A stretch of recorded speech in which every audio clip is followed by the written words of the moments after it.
I'm sorry, Rob. You're my Okay, boy, but transition back All right, to all what right, you we can were mute him talking again, Greg. about.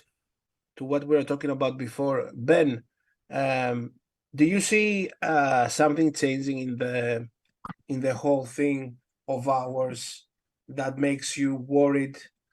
And I want your ideas around the macro stuff, the MSTR versus Bitcoin custodial stuff we're seeing lately, the ETF posts, like in my timeline, it's everywhere.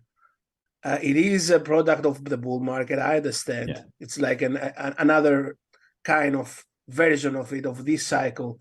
But like, are you worried at all about what those guys are gonna do? So in a general sense of worried about BlackRock getting a bunch of Bitcoin or like custodying a bunch of Bitcoin. I mean, I'm not selling my Bitcoin to BlackRock, so like in that sense, I don't give a fuck. But I do think that, I mean, is there an instance where BlackRock suddenly is like, yo, we're going to fork Bitcoin and the real Bitcoin is blah, blah, blah. Would they be bullheaded enough to do that? Maybe. I hope that it would play out much the same as the block size wars, because it would be pretty clear at that point, like, what is Bitcoin, and we'd have a historical precedent.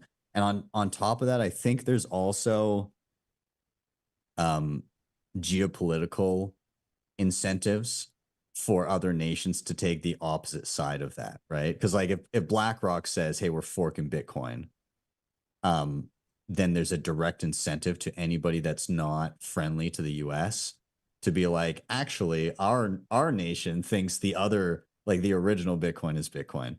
And so I think there'll be a bit of game theory there where that type of fuckery will kind of sort itself, and people are privy to how to stay on the right side of that. And worst case scenario, like if it was really ambiguous and we were really unsure as a Bitcoin holder in self custody, you can kind of just not do anything because you own both, right?